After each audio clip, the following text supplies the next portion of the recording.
The first thing to do in order to use Alpine Assist as a coach is to sign up or register. Do that from alpineassist.com, and you can click on sign up here at the bottom left, or by the login screen you can click sign up. So you designate yourself as a coach, you enter in an email address, and you come up with a username and a password. You can decide for yourself. In this case here, we're using the exact same as the username, and you click register. And that's all there is to it. You're now a user. It's going to ask you now to update your profile a bit, so you can add your name, and you can determine a start date. You could say November 1st, 2013, and we're going to say October 31st, 2014, and we can pick a country. If we're picking Canada, we can pick our province or territory. We'll just select other, and then we can choose a club, and we'll say other, and then we can pick a program, and we'll just call it other as well. And our home hill, we can come up with a name. We don't need to put that in. We'll just put in Yellowstoke, and we would automatically then see, once we've determined a country, province, and club and program, any athletes that have already been registered to that program. If they have been, we're able to make them part of our group if we want. We'll come back to that. The next thing we can do once you've registered is to determine what fields you would like to collect. And again, even if these are selected, you don't have to enter them each time you log a session.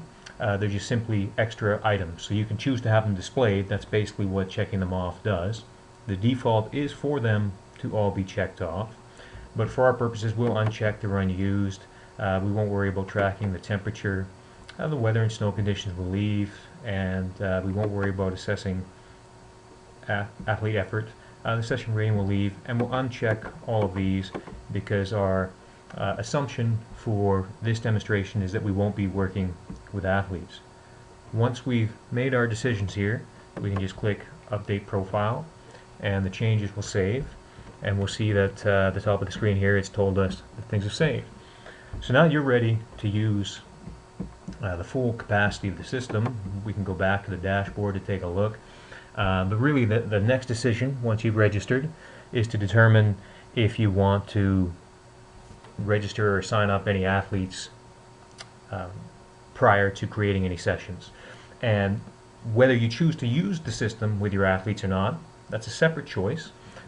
We would encourage you, even if you're just using this as your own calendar, as your own ability to generate perhaps some report cards for your athletes, or just to log attendance and track some details about specific athlete performance, that even in those cases your athletes are completely oblivious to you using the system, but you still want to have them registered so that you can track their specific stats and generate report cards and so on.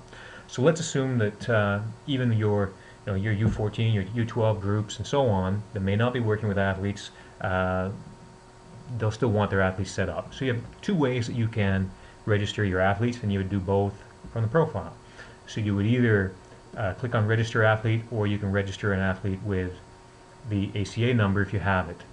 So first we'll do the register athlete as if we had nothing.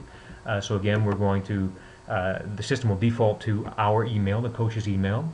If we know the athletes, we can put it in, or we can just leave it here for now. We'll come up with a username for the athlete, and we'll call it demo athlete, and the same for the password again. And the first name will be demo, and the last name will be athlete, and we'll just leave it at mail, and we'll register. And now this athlete is part of your group. If we look back at our profile, you may recall earlier here we had the opportunity to select some athletes. Now that we've registered demo athlete, he's automatically part of our group. So that's one way to add the athletes if you don't have their ACA number. If, for example, you have their ACA number, I have one for my youngest son here. We will put that in 73878, and we just click look up, and that tells us yeah, that's the right person, and we're going to confirm. And now they're added to our group. So if you have their number, it is just that simple to add them. So once you've registered, your next step is then to set up your athletes, and you have two ways to manage that, either setting them up with just their name, or we can set them up if you have their ACA number. And now once you're registered and you have your athletes set up, then your next step in using the system is to create your calendar. And so again, we'll go back to our dashboard, and really what Alpine Assist is for coaches now is an online version of your notebook and your program calendar, and you're going to use it to create sessions, and you'll use it to enter some information, so you'll have some detail, athlete attendance for example, maybe the number of runs, the number of gates that you're skiing, the types of sessions, how they break down between training and racing, how they break down your training between different disciplines. All of that information you'll be able to enter and have easy access to. You'll also be able to create some notes to help with planning your sessions, as well as some notes that you might put in after to make some sense of whether a session went well or not. But the key then is, once I'm here, I want to add some sessions. How do I do that? And so if I scroll down, I have my calendar here. It always defaults to the current month. I can go back and forth in time. I can add a session to a given date simply by clicking on the plus icon, or I can go to session from my main menu and click on add new.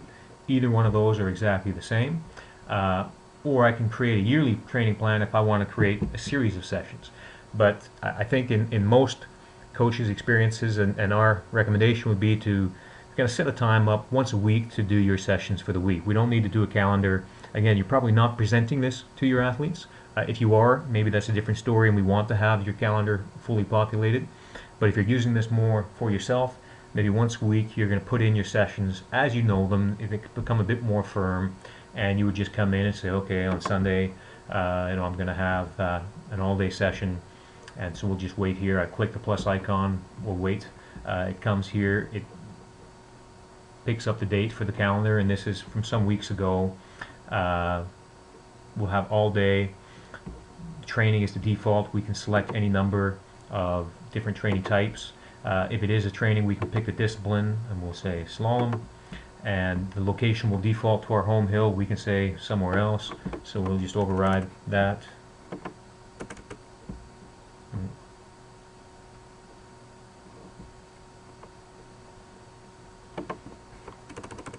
We'll override that and enter Panorama, and the run used, okay, show off, and the session focus will be technical, and the description of the training environment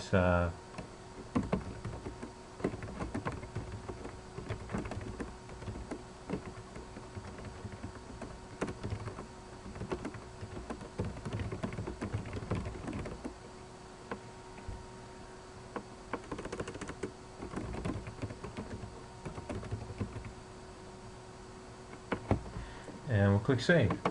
And now, since this session is dated in the past, we can already log the details. So it says, all right, I know you've done this. So now you want to tell me how many runs you've done, or how many gates you did per run. So we can say, yeah, we did 8 runs, and then we did 35 gates per run, and that was for each athlete. We can put in the weather if we want. We can say it was overcast, the snow conditions was grippy, and the session rating, and we can rate it so we can kind of get a sense of how things were. And it can be as simple as that. We can add some comments of how it went. First,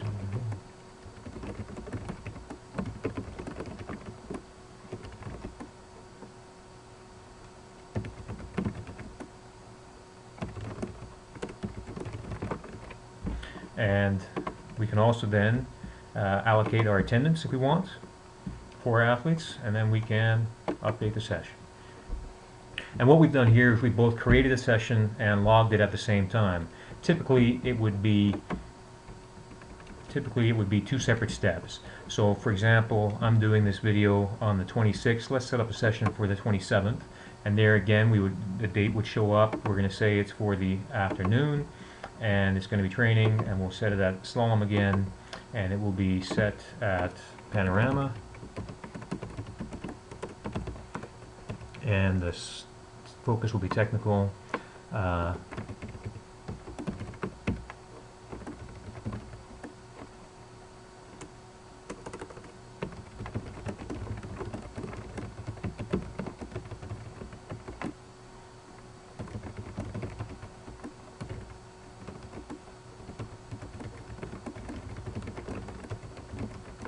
So actually let's change our focus and let's save the session. And that's it. So now we can go back to our calendar and we'll see on the 27th that session is there. And green means it's scheduled as opposed to red meaning it's completed. And we can see here that we've made two sessions. Our dashboard at the bottom of the page under the calendar. One of them is completed, one of them is scheduled. For the completed sessions, we can see the percentage breakdown. So 100% of our completed sessions have been training. And then in terms of the number breakdown, again, one completed session is training. And for those sessions that are training or competition and so on, where we do track the discipline and the number of gates and number of runs, for example, I can click on that column in this table here, and I'll get a separate graph as a pop-up, and it'll tell me then how those sessions break down by discipline. So how many of the sessions were slalom? One of them. And then of that slalom, how many runs did we do? Well, we did 8 runs, and the sum of the number of gates across those 8 runs would be 280. And so we have that kind of detail that is readily available to us. And we also then go to our session search, and we can see, for example, I want to see where the attendance is yes from November 1st to now, and I can see that we've got totally created 2 sessions. One of them is scheduled, one of them is completed, but right now I just want to see something that has where the attendance is yes, and I want to see the session status then would have to have been completed, where the attendance is yes, and we'll see what happened. So this is telling us there's none because we looked for all athletes. So I want to look for just one athlete, and I can see that our demo athlete has seen or has attended then November 3rd, the all-day slalom one. We can look for Gabriel, and we will see the same thing. He attended there. So we can start to use the search session to get a sense of who's been training and when, what type of volume they've done, all of that type of information. And so this is a short video that hopefully gives you some real initial help in terms of how you register yourself, how you determine what type of information you might want to collect, how you can add athletes different ways to have them join your group, and then how you can, in various fashion, add sessions to your calendar. And once you've added sessions, what type of detail you can add, and how you can in turn review that information after sessions have been logged. I hope this video was helpful for you.